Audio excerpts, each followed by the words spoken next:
Hello people, welcome back to the next video, and today we are going to cover under number systems the divisibility rules in detail. Okay, so let's jump onto the video. In the previous video we basically talked about, it's a quick recap of what we did in the last one.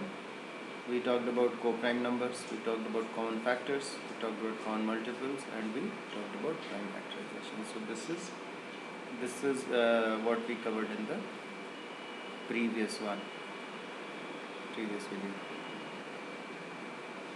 So if you haven't covered these concepts, then you can go to the previous one and then go through it. In this video, however, what we are going to do is we are going to talk about divisibility rules and in details. So in the previous video we did talk about divisibility rules, but we only talked about what the rules are. In this video we will talk about why those rules are like that. Okay, so if there is a divisibility rule of 2, 3, 4, whatever it is, then why is it that those rules are made in that fashion? Sometimes it's important to understand the logic and the reason behind it instead of just mugging up rules and then what if you forget? Yeah, and it's good to know, it's interesting, the story behind it. So it's good to know. You will not find it in any book. So I thought that I will share whatever little I know, and that will be all, not much load. So let's start with 3, okay? And 3, what is the divisibility rule for 3? So the rule is that sum of the digits, if it is divisible by 3, the number is divisible by 3. So let's take a number 429, okay? And we see that sum of the digits is 4 plus 2 plus 9, which is 6 plus 9, 15, which is divisible by 3, so the number is going to be divisible by 3. So that is the rule. Now the question is why the rule is like that. Yeah. So for example, let's take a generic number, okay, and let's take a number n, m, and o, where n, m, o are digits. So let's say we can say 204, okay, just for understanding. But the number is NMO. Now what is 204? 204 is 2 into 100, right? Plus 0 into 10 plus 4 into 1. That is what it is, okay? So similarly NMO we can write as n into 100 plus m into 10 plus O can be confusing. So what I am going to do is that I am going to change O and make it P. Okay. So we can then write P into 1. Why I removed O? Because O and 0 would have looked like same, which is that. So that is my number. Now I am saying that n plus m plus p, if it is divisible by 3, the number is to be divisible by 3, right? This I can write, this is 100 into n, this I can write as 99n plus n, right? This I can write as 9 into m plus m, and this is just p. So what do I get? I get 99n plus 9m, right? And then separately I get n, m, which is this, plus n, which is this, plus p. So now 99n plus 9m, we can write it as 9 into 11n plus m, right? Plus m plus n plus p. Now if this whole thing, if we have to divide by 3, this part you see it will always be divisible by 3, right? Why? Because 9 is outside as a factor of this part, and whenever we divide it by 3, 9 will get completely divisible. So this is always divisible by 3. But if the number has to be divisible by 3, m plus n plus p has to be divisible by 3, and that's why the rule. That's why the rule is that you have to add the numbers, you have to add the digits. And if the sum of the digits is divisible by 3, the number will be divisible by 3, because this part of the number is already divisible. We only have to worry about this part. That's how the rule has come into existence. Same for 9 also, the rule is same, is that sum of the digits should be divisible by 9. So once again, any number we can break it down like this, and you see that 9 is outside, okay, as a common factor for this part. And when we divide this whole piece by 9, 9 will be completely divided by 9.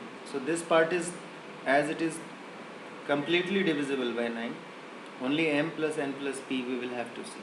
And therefore rules for 9 and 3 are that sum of the digits has to be divisible by 9. So I hope it is clear, and it's quite cool to learn and know this, and you can extend it to any digit number. I have just taken a 3-digit number as an example. So I hope this is clear, and but it's a really cool concept to know as to why the divisibility rule is made in a certain fashion. There is no, I mean, one should understand that why. Mathematics is not just memory, it is also about understanding it properly. Now let's go to next number, which is 5. So what is the divisibility rule of 5? We had simply said that any number that ends last digit is 0 or last digit is 5, the number will be divisible by 5.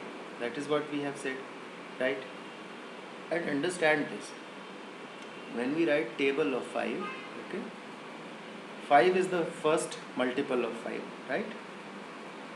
10 is the second multiple of 5. Similarly, 15 is the third. So when you keep going like this, you will see that there is a sequence. It is called number cycle. Okay, you will see that the last digit will continue to repeat like this: 505050. So that is one way of looking at it, and hence, if the last digit is either 0 or 5, the number will be divisible by 5. Okay, it's a very simple way of understanding. The other way of understanding is that 5 is half of 10, right? And 10 के लिए क्या होता है कि the last digit it has to be 0, because if the last digit is 0, which means that whatever the number is here into 10 is that number, right? So if you divide it by 10, it will get, and if a number is being divisible by 10, obviously it will be divisible by 5. Therefore all the last digit zeros come in for 5 also, but 5 is half of 10, and half of 10, which means that it will keep recurring in the of the last digit of 5 in the sequence, and hence the divisibility rule of 5 is that the last digit of the number is to be 0 and 5, because it adds in quantum of 5. So 5, 10, 15, 20, 25, 30, so 0, 5, 0, 5, 0, 5. It doesn't matter how much you add, it will continue to add in that fashion.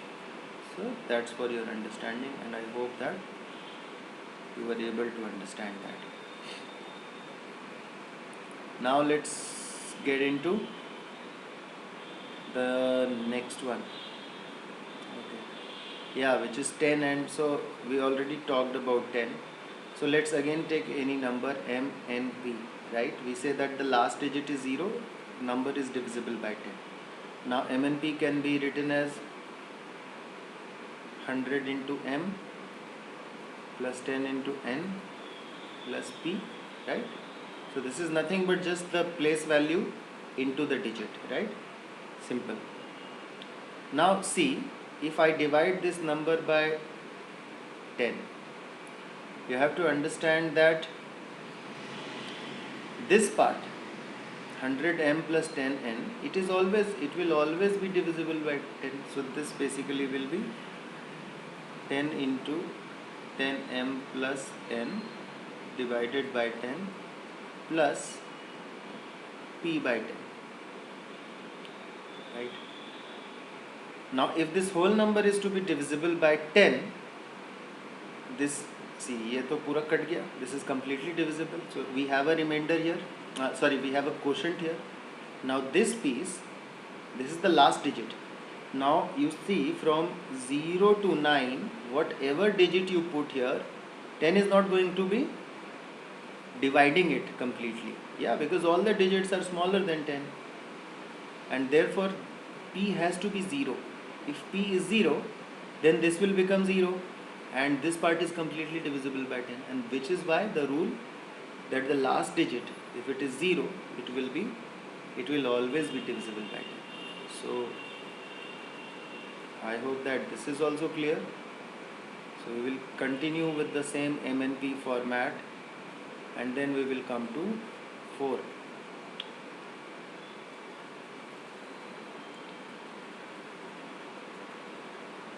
MNP, right? So 4 में what was the divisibility rule? That the last 2 digits as a number, it has to be divisible by 4. What does it mean? 424. ठीक है? So last 2 digits 24. If 24 is divisible by 4, which it is, the number will be divisible by 4. Now 434. Last 2 digits make a number which is 34, right? Divided by 4. There is a remainder of 2, which means this number is not divisible. Now why this rule? Let me explain it. 1. See, every rule has in maths, there is a reason. It just does not happen like that. Number I have written like this, it's divided by 4. Okay. So now see, we can once again express it as like 100m by 4 plus 10n plus p by 4. Now see, this is already completely divisible by 4 once again, because 4 into 25 times is 100. So this part, any number you put here, it will always be divisible by 4. It is only this part, 10n plus p. What is 10n plus p? Basically it is np as a number, right? 24, right? So we are checking for 24. If 24 is divisible, which means the total number is divisible, because this is already divisible irrespective of what the values of n and p are. So we only have to bother for the last 2 digits, and that's how the rule comes into existence. Okay. So I hope this is clear, and now we will go to 8. Okay. Now 8, what happens is that in 8, okay, this looks a bit dirty, so I'll change it.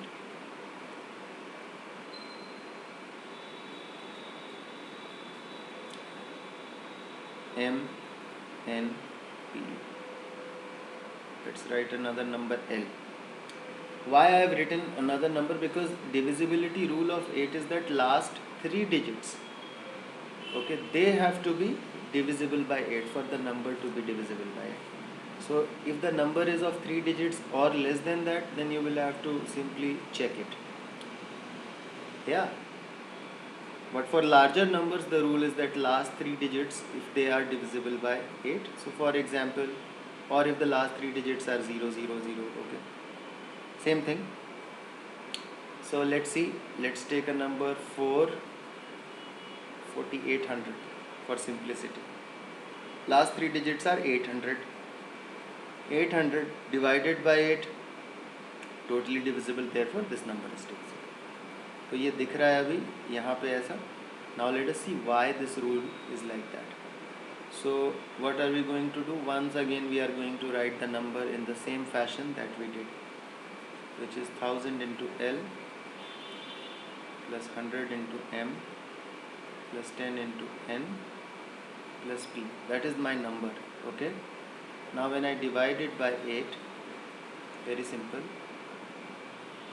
1000 L by 8, right, plus 100 M plus 10 N plus P. That's my number. Now if this needs to be a complete number for this number to be divisible by 8, right, there should be no remainder. Now this part, when you see 8, whatever is the value of L, it doesn't matter. 8 will always be dividing 1000, right? So that this value will be 125. So this is completely divisible by 8. And we only have to bother about the last three digits, which is M, N, and P. M, N, and P. And as a number, it basically translates into 100 into N plus 10 into N plus P divided by 8. So for example, 4824. Okay. So 824. We will have to check for 824. 824 is what? 8 into 100, which is 800. 10 into N, which is 20. And then P, which is 4, which is 824. Right? So we have to see if 824 is divisible by 8. If it is, which here it is, it is 103 as value. That means that the whole number, this entire number, will be divisible by 8. And that's why this rule has come into existence. So I hope that you are understanding it and not just mugging up the divisibility rules. It's important to understand. 6. Okay, before we get into 6, I will just skip 6 and 18 for at this point of time. Okay, and I will go to some other rules and then I will come back and do it. There is a reason behind it. I wish to just tell you a theory before I come back and say why the rule of divisibility for 6, 18, or for that matter any other composite number is in a certain way.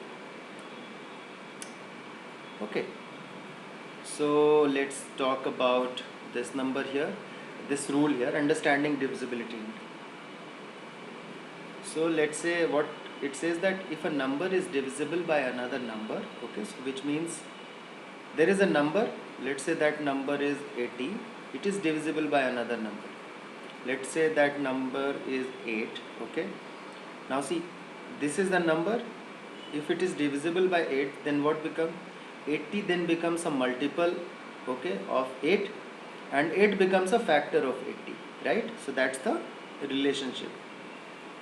That is the multiple factor relationship, because it says number divisible by another number. So simply it is a multiple, it is a factor. Then it is this number, which means then 80 will be divisible by each of 8's factors. So if 80 is divisible by 8, then all the factors of 8, they also will be able to completely divide 80. Now what are the factors of 8? 1, 2, 4, 8. So if 80 is divisible by 8, then it will be divisible by 4 and 2 and 1 also. Yeah, because 8 is ultimately nothing but, understand it like this, 80 by 8 can also be written as 80 by 4 into 2. So if it is divisible by 8, even if we remove 2 or if we remove 4, it should be divisible by one of these two also. That's what it says. Simple. Now the second rule, important to understand. So in the last we learned what are co-prime numbers, right? So quick recap, co-prime numbers are those two numbers whose common factor is only 1. There is no other common factor for them. Okay?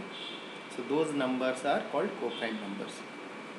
Now, if a number is divisible by two co-prime numbers, so let's say there is a number 180, okay, and it is divisible by two co-prime numbers. Let me take two co-prime numbers 5 and 3. 5 and 3 are co-prime because only common factor is 1.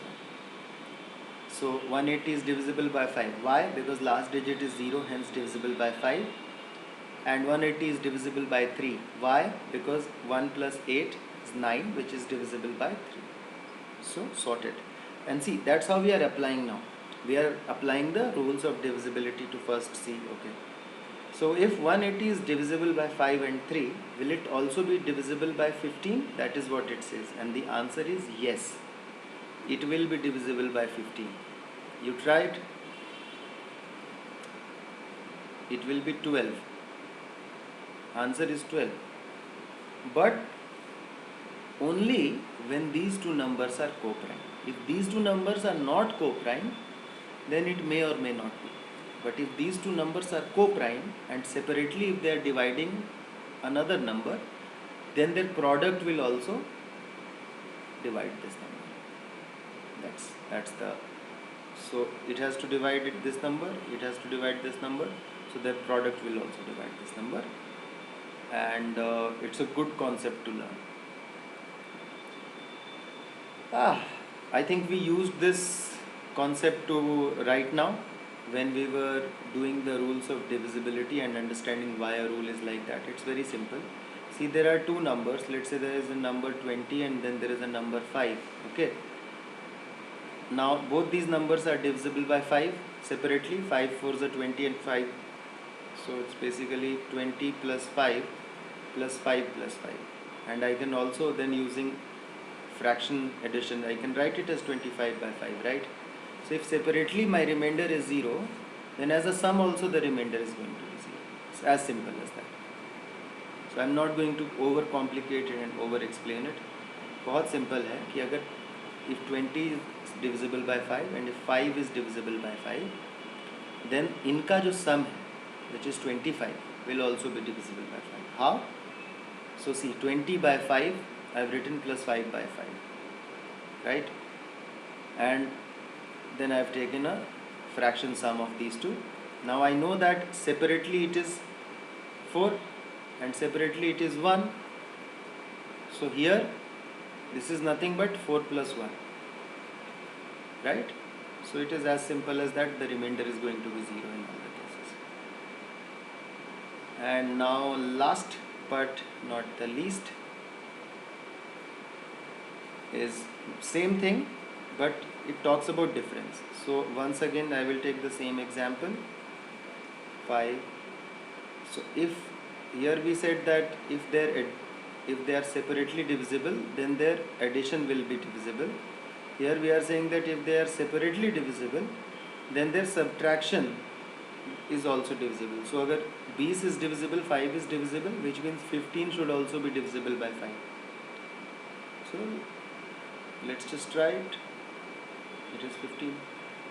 And the reason is very simple, guys.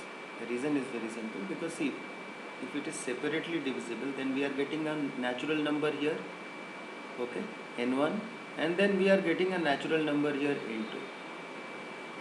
So there, whatever the difference will be, the difference of two natural numbers, I mean, obviously I will subtract the smaller natural number from the bigger one.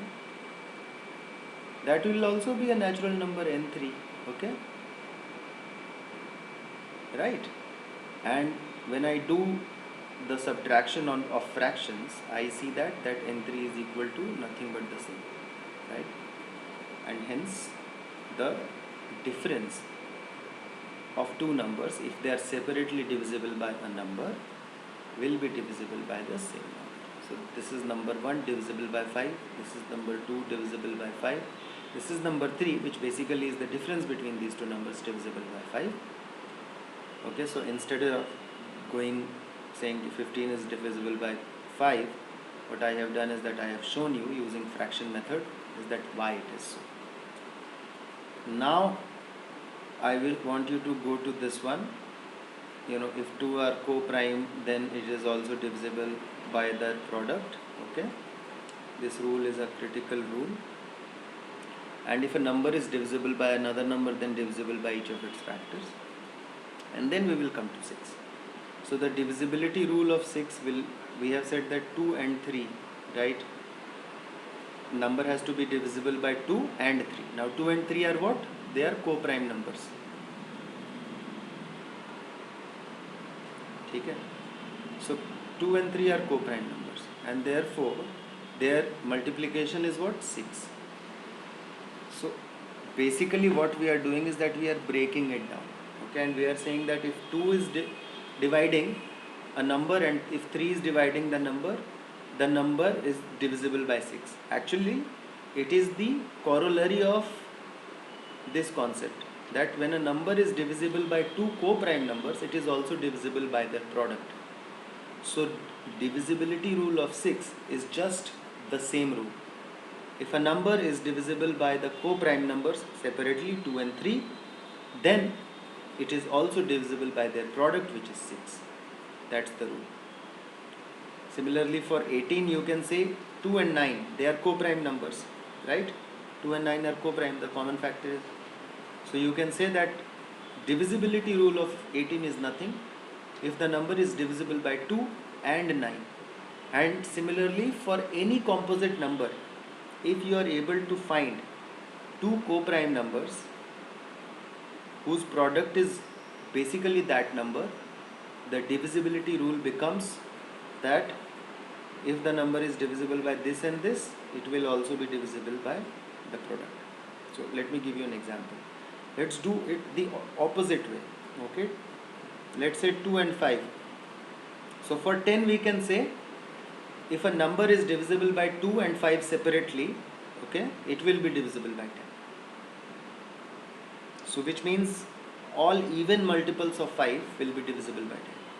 So for any number, any composite number, now we can create a rule. For 12, we can say that if a number is divisible by 3 and 4, both, then the number will be divisible by 12.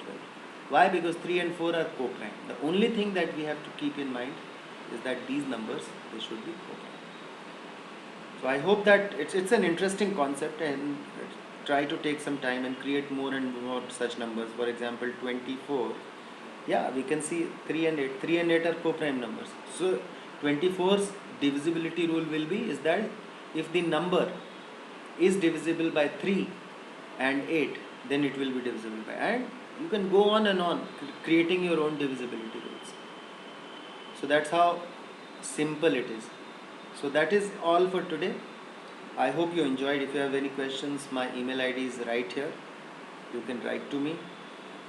And thank you for stopping by and watching the video.